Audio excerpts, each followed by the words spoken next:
Hello, everybody. Thank you for joining me today. This week in this broadcast, I'm going to be talking about the week of October 12th. We're in the last quarter and the balsamic lunar phase. The new moon is coming up on the 16th in Libra, and Mercury is retrograde before then. So let's dig into this, and we'll talk a little bit about what it means and how we can use it. All right, general overall energy for each one of us. General overall. Specifics will depend on where all of these things are playing out in your own chart. So let's get started.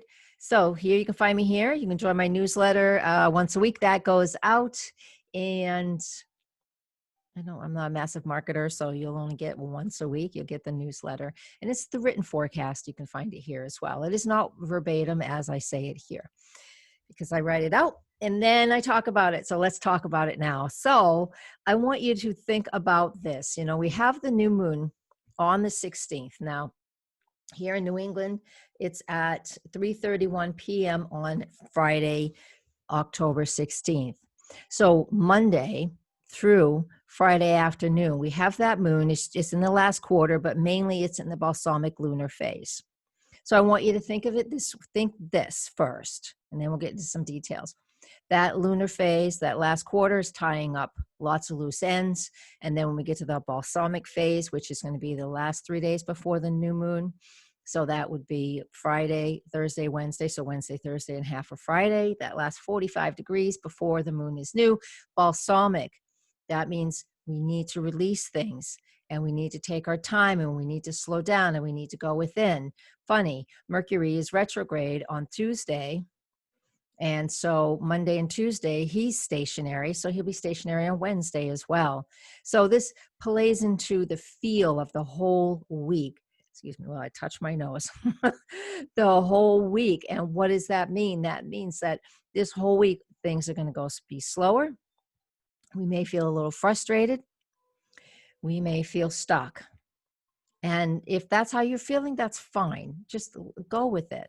If you're feeling something is just way too difficult to manage because there's too much information coming at you, or you don't know enough, or you're feeling lost and disempowered, take a step back and allow yourself some space. I would say that any day of the week, no matter what the lunar phase is, but this lunar phase and Mercury stationing is reaching out and is representing that you really need to do this if that is how you're feeling. Not everybody feels this way.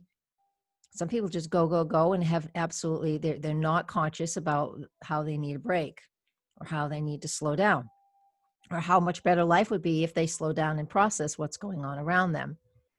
And I'm not even talking about politics. I'm just talking about there's a lot of pressure and stress from a lot of months of dealing with all the things 2020 has been serving up. So when I see the transits that we have going on this week, especially before the new moon, we have Mercury in Scorpio stationing. Mercury in Scorpio is digging up lots of information and is asking us to go deep and dive deep and do some research. Personally, I'm just reading a lot of stuff because I really do want to fact check. It's hard to find the truth, but you'll find your way. I want a nonpartisan fact checking. So I've been doing that a lot for myself, and that's as political as I'll get with this because I just want to know, because things are pretty slanted at times. This Mercury in Scorpio stationary will help you if you're interested in watching and reading and understanding everything that's going on in your world. Then you can do that if you want to. They'll put a period at that right there. Done. So personally, this is also this Mercury rules Virgo, and Venus is in Virgo. Mercury and Virgo connect on Monday in an easy aspect, a sextile. It's the only Ptolemy aspect they ever make. You can't get that far from each other. They're both right inside our orbit, so they don't go too far. So the point is like Venus in Virgo is asking us to value the information, value those details. Virgo is our health, our wellness, how we work through things every single day. Like if you don't brush your teeth every day, things are going to get pretty nasty fast. Or if you don't shower, or if you don't eat right. These are so important. These are things that we need to use and pay attention to. The Scorpio energy of Mercury in Scorpio represents really doing some deep research, whatever it is for you. If you don't care about any of these things, just to stop and read the back of a label might be enough for you. And others might really want a big change. When I see strong Mercury, when I see strong Virgo and Scorpio in a chart, especially natal charts, that person tends to be, a person who is very forensic about things, and or, like an accountant, a forensic accountant, or somebody who is in the medical field. We want our medical people to pay attention to those details and have a lot of information. So you and I, we all have, bringing this back to personal, you and I all have an opportunity right now to take a look at how we can transform our patterns and our habits. Maybe some of the things that we've let slide over the last 6 months because of all of the things going on in our world and our change in routines. Virgo likes routine. So it's time to find a new one. Or maybe you're feeling overwhelmed and you just need to focus on one thing right now. And then when you've done that thing, then you focus on the next thing right then, right there. This is how we can use the energy of the last quarter moon, the balsamic lunar phase, Mercury stationing in Scorpio, and the moon is in Virgo on Tuesday and Wednesday as well. Is it correct? Yes. Tuesday and Wednesday. Yes. The moon is in Virgo in that balsamic lunar phase. So that's not about too many details. That's about releasing a lot of the details and just honing in on a couple of things. So I want you to do that. That's the best way to use this energy overall. Now, there's a lot more details, but I saved that for my Patreon platform because, guys, I've transferred a lot of stuff there. So some of the other things that we'll be looking at on that week in the weekly platform is the Sun opposite Mars. That happens also the same day that Mercury is retrograde. The Sun squares Pluto on the 15th. And we also have the Sun square Saturn on the 18th. So I'll talk about those in the Patreon platform. But I'm going to continue now. So you can join me. Those links are below in the YouTube platform as well. So next, let's talk about the new moon in Libra. Let's see if I have the chart for you. I can pop that up real quick here. Here's the new moon in Libra. And I do need to share my screen. I have to figure out where that is. I know. Oh, there it is right here. Okay. Share my screen. Good job. I say good job to myself. I'm such a geek sometimes. Here's the new moon in Libra. You can see in the upper corner here. Don't worry about the number. That's just a number of the slide for the Patreon group. I do a monthly forecast there as well. There's a bunch of different tiers you can check out. So the new moon in Libra. Now, I want to just briefly cover the moon enters Libra on Thursday, the 15th at 1:50 in the morning, or if you're on the West Coast, it's at 11 at night. So the balsamic lunar phase with the moon in Libra before it's new, this is pretty late degrees. You can see here it's at 23 degrees.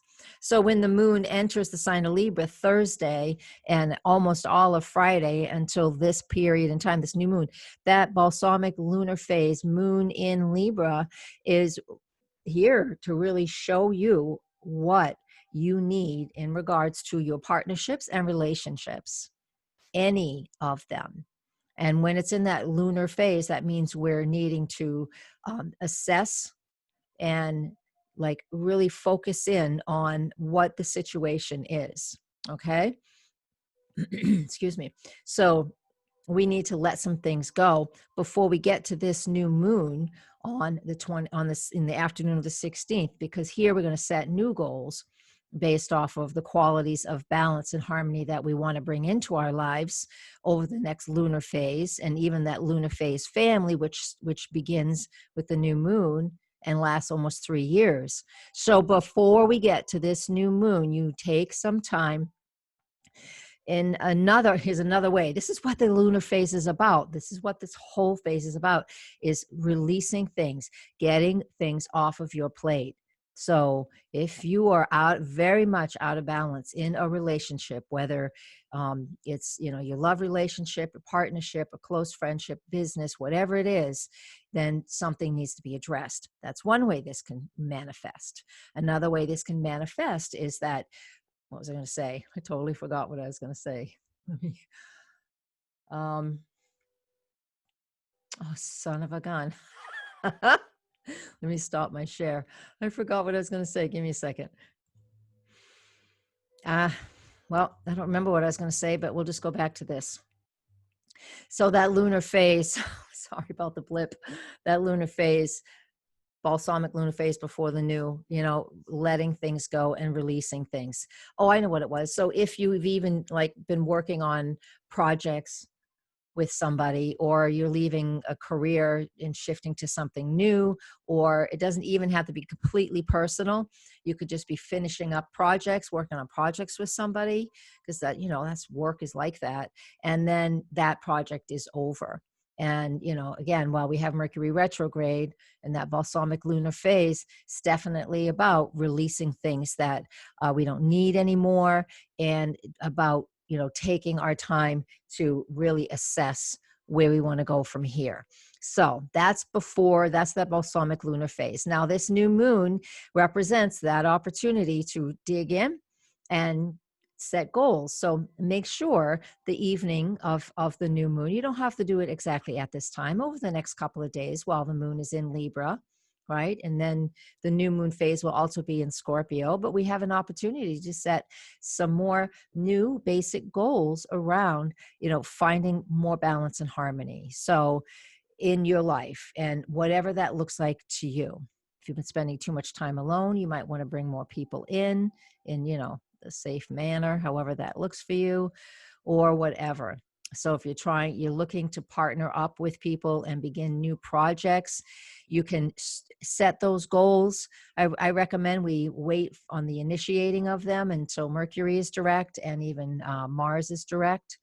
But that would just it gives us, I'm doing lots of little projects. I've got a million. I'm in an 11-2 year. I got a million little projects going at one time.